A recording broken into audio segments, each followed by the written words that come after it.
Yang pertama, suku Bugis. Suku Bugis sering disebut sebagai salah satu suku dengan jaringan ekonomi terluas di Indonesia bagian timur. Sejak zaman dahulu, orang-orang Bugis dikenal sebagai pelaut dan pedagang yang ulung. Tradisi merantau membuat mereka tersebar hampir di seluruh Indonesia, bahkan hingga Malaysia dan Singapura. Jaringan perantauan ini menciptakan kekuatan ekonomi yang saling terhubung. Budaya syirik atau harga diri dalam masyarakat Bugis juga menjadi faktor yang penting. Mereka diajarkan untuk menjaga nama baik keluarga dan bekerja keras agar dihormati. Banyak pengusaha besar di sektor perkapalan, perdagangan, hasil laut, dan properti maupun logistik. Mereka semua berasal dari suku Bugis. Kombinasi budaya, jaringan yang luas, dan mental berani mengambil resiko menjadi kunci kekuatan ekonomi orang-orang dari suku Bugis ini. Yang kedua, suku Makassar.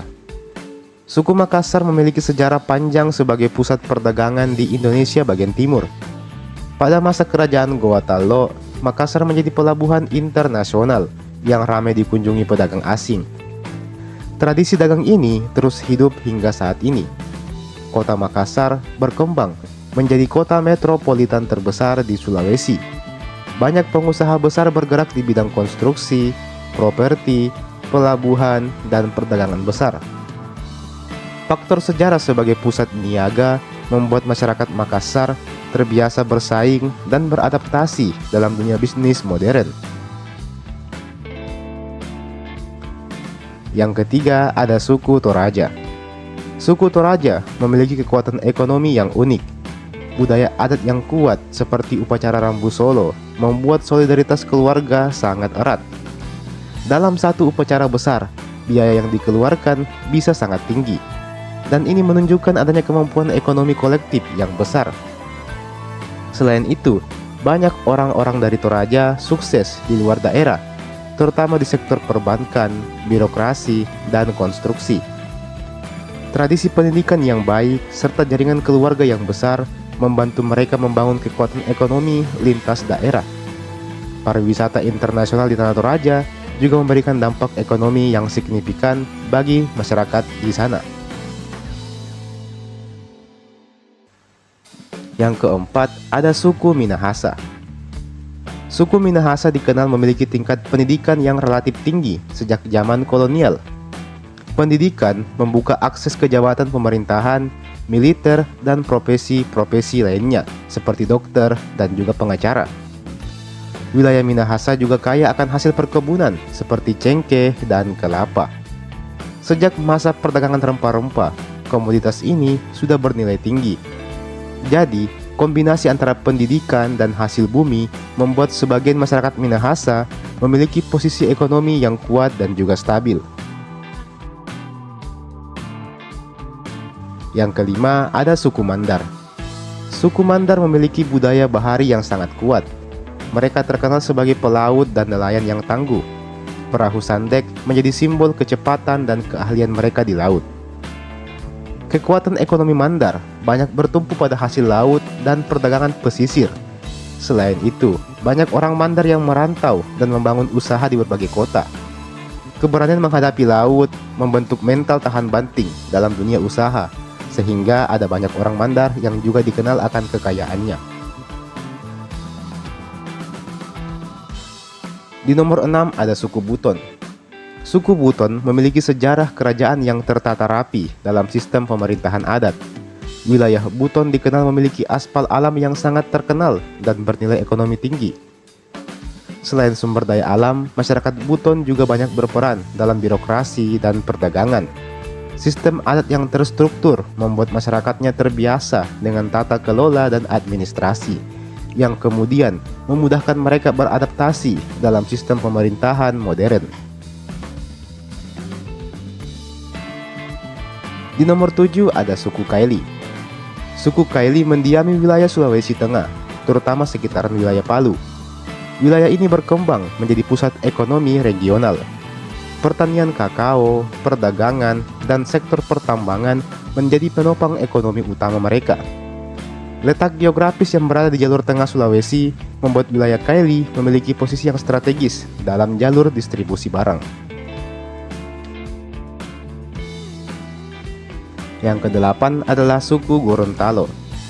Suku Gorontalo memiliki sistem adat yang kuat dengan filosofi adat bersendikan syara, syara bersendikan kitabullah. Sistem sosial yang tertib ini menciptakan stabilitas masyarakat. Ekonomi Gorontalo banyak bertumpu pada jagung dan perikanan. Selain itu, banyak tokoh nasional dari Gorontalo yang membawa pengaruh dan jaringan luas yang secara tidak langsung memperkuat posisi ekonomi daerahnya. Yang kesembilan, suku Bolang Mongondo. Suku Bolang Mongondo mendiami wilayah yang kaya akan tambang emas dan hasil perkebunan. Pertambangan menjadi salah satu faktor utama pertumbuhan ekonomi di daerah ini. Perkembangan kota-kota seperti Kota Mobagu mendorong pertumbuhan sektor perdagangan dan jasa. Infrastruktur yang semakin baik ikut mempercepat aktivitas ekonomi masyarakat. Dan di nomor 10 ada suku Tolaki. Suku Tolaki berada di wilayah yang kaya akan nikel, terutama di Konawe dan sekitarnya. Ledakan industri nikel dalam beberapa tahun terakhir membawa dampak ekonomi yang besar bagi wilayah ini. Banyak masyarakat lokal yang terlibat dalam rantai usaha tambang, baik sebagai pekerja, kontraktor, maupun pelaku usaha pendukung. Kehadiran investasi besar membuat perputaran uang meningkat tajam, menjadikan mereka semakin kaya.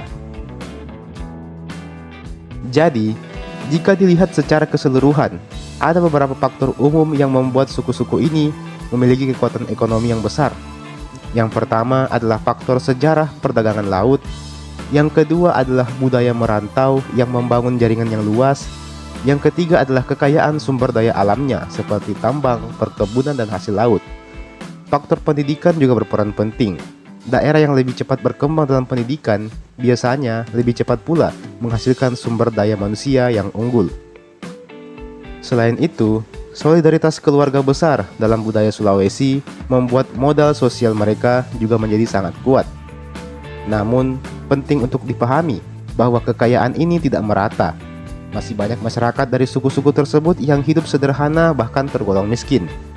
Jadi, pembahasan ini lebih kepada potensi dan pengaruh ekonomi kolektif, bukan kondisi per individunya.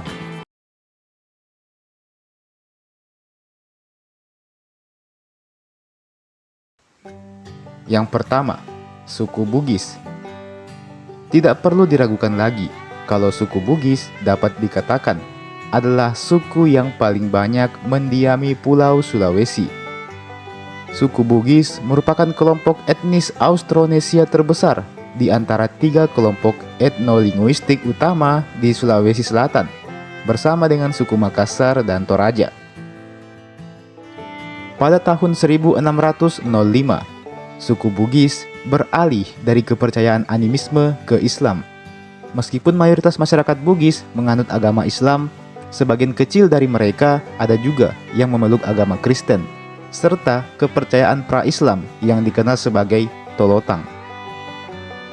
Suku Bugis yang populasinya diperkirakan sekitar 6 juta jiwa ini secara historis adalah suku yang dikenal sebagai suku pelaut dan juga perantau yang ulung. Selama beberapa abad terakhir, mereka telah menjelajahi dan menetap di berbagai wilayah di Nusantara, termasuk Semenanjung Malaya, Sumatera, Kalimantan, Kepulauan Nusa Tenggara, serta daerah lain yang menjadi tujuan migrasi besar-besaran mereka sejak abad ke-17. Yang kedua, suku Minahasa. Orang Minahasa atau suku Minahasa adalah kelompok etnik yang berasal dari Semenanjung Minahasa di bagian utara Pulau Sulawesi. Minahasa merupakan kelompok etnik terbesar di provinsi ini. Hal ini juga yang menyebabkan dalam percakapan awam, orang Minahasa seringkali disamakan dengan sebutan orang Manado. Orang Minahasa merupakan gabungan dari kelompok-kelompok subetnik yaitu Bantik, Pasan, Ponosakan, Tombulu, Tondano, Tonsawang, dan Tontemboan. Daerah Minahasa termasuk salah satu tempat migrasi pertama orang-orang Austronesia ke arah selatan pada akhir milenium ketiga dan kedua sebelum Masehi. Dan hal ini menjadikan Minahasa tidak hanya sebagai salah satu suku terbanyak di Sulawesi, tetapi juga merupakan salah satu yang tertua di pulau tersebut. Yang ketiga, suku Mandar. Suku Mandar adalah suku bangsa yang menempati wilayah Sulawesi Barat, serta sebagian di Sulawesi Selatan dan Sulawesi Tengah. Populasi suku Mandar dengan jumlah signifikan juga dapat ditemui di luar Pulau Sulawesi, seperti Kalimantan, Sumatera, Jawa, dan bahkan sampai ke Malaysia. Mandar ialah suatu kesatuan etnis yang berada di Sulawesi Barat. Dulunya, sebelum terjadi pemekaran wilayah, Mandar bersama dengan etnis Bugis, Makassar, dan Toraja mewarnai keberagaman di Sulawesi Selatan. Jadi Mandar dulunya masuk ke dalam bagian Sulawesi Selatan sebelum akhirnya berpisah menjadi provinsi sendiri. Meskipun secara politis Sulawesi Barat dan Sulawesi Selatan diberi sekat atau dipisahkan, namun secara historis dan kultural Mandar tetap terikat dengan sepupu-sepupunya atau serumpun-serumpunnya di Sulawesi Selatan, yaitu Bugis, Makassar, Toraja. Yang keempat, suku Makassar. Suku Makassar adalah suku terbesar kedua di Sulawesi Selatan. Suku Makassar sejak dulu sering dikira sama dengan suku Bugis karena populernya istilah Bugis Makassar. Padahal, suku Makassar dan suku Bugis adalah dua suku yang berbeda, dengan kebudayaan hingga bahasa yang berbeda-beda juga tentunya. Sesuai namanya, suku Makassar banyak mendiami daerah Makassar dan sekitarnya hingga ke wilayah Bulukumba. Jika menengok sejarah, suku Makassar ini adalah etnis yang berjiwa penakluk dan pemberani, namun demokratis dalam memerintah. Mereka gemar berperang di laut, dan tak heran, dimulai pada tahun 1511 hingga tahun 1699 dengan simbol kerajaan Goa. Mereka, suku Makassar ini, berhasil membentuk satu wilayah kerajaan yang luas dengan kekuatan armada laut yang besar dan berhasil membentuk satu imperium bernapaskan Islam. Yang kelima, suku Gorontalo. Suku Gorontalo yang dalam bahasa lokal adalah suku Hulontalo atau Tau Hulondalo adalah suku bangsa terbesar di wilayah utara Pulau Sulawesi hingga di kawasan Teluk Tomini dan sekitarnya. Berdasarkan sensus penduduk tahun 2010, populasi suku Gorontalo mencapai lebih dari 1.251.494 jiwa atau sebesar 0,53% dari total seluruh penduduk Indonesia. Suku Gorontalo menduduki posisi pertama sebagai suku dengan populasi terbanyak di wilayah semenanjung utara Pulau Sulawesi.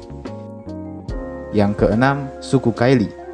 Suku Kaili adalah suku bangsa di Indonesia yang mendiami sebagian besar dari Provinsi Sulawesi Tengah dan sebagian kecil dari Provinsi Sulawesi Barat. Orang Kaili disebut dalam bahasa Kaili dengan menggunakan awalan to, yaitu to Kaili. Penyebutan arti kata Kaili berasal dari kata ka yang artinya keras dan ili yang artinya mengalir. Sehingga Kaili bisa diartikan sebagai keras mengalir atau mengalir keras. Yang ketujuh, suku Tolaki. Suku Tolaki adalah etnis terbesar yang berada di Provinsi Sulawesi Tenggara.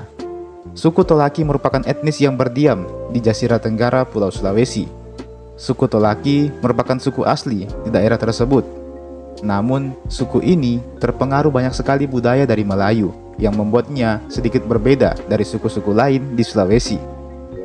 Suku Tolaki sendiri tersebar di 7 kabupaten atau kota di Provinsi Sulawesi Tenggara, seperti di Kendari, Konawe, Konawe Selatan, Konawe Utara, Konawe Kepulauan, Kolaka, Kolaka Utara, dan Kolaka Timur. Yang kedelapan, suku Buton. Suku Buton adalah suku bangsa yang menempati wilayah Sulawesi Tenggara, tepatnya di Kepulauan Buton. Suku Buton merupakan suku bangsa besar yang mencakup orang-orang yang tinggal di wilayah kekuasaan Kesultanan Buton, seperti suku Wolio, suku Cia-Cia, suku Kulisusu, dan suku Lasalimu. Seperti suku-suku di Sulawesi kebanyakan, suku Buton juga merupakan suku pelaut. Yang kesembilan ada suku Mamasa. Suku Mamasa adalah suku atau komunitas masyarakat asli yang berada di Kabupaten Mamasa, Provinsi Sulawesi Barat. Masyarakat suku Mamasa tersebar di seluruh kecamatan dan Kabupaten Mamasa. Selain itu, beberapa populasi suku Mamasa juga terdapat di Kabupaten Banggai, Sulawesi Tengah. Suku Mamasa merupakan bagian dari subsuku Toraja. Secara adat istiadat dan budaya, mereka berkerabat dengan suku Toraja. Selain itu, bahasa Mamasa juga mirip dengan bahasa Toraja. Oleh karena itu, suku Mamasa ini sering juga disebut sebagai suku Toraja Mamasa. Tapi, walaupun orang Mamasa mengaku berdarah Toraja, tapi mereka cenderung lebih suka menyebut diri mereka dengan sebutan suku To Mamasa atau orang Mamasa. Dan yang ke-10 ada suku Mongondo. Suku Mongondo adalah sebuah etnis di Provinsi Sulawesi Utara. Dulunya suku ini memiliki kerajaan yang bernama Bolang Mongondo. Suku Mongondo erat kaitannya dengan kata bolang yang berasal dari kata bolango atau bolangon yang berarti laut. Bolang atau golang dapat pula berarti menjadi terang atau terbuka dan tidak gelap. Namun secara istilah, kata bolang atau bolang berarti perkampungan yang ada di laut, sedangkan Mongondo adalah perkampungan yang ada di hutan atau gunung.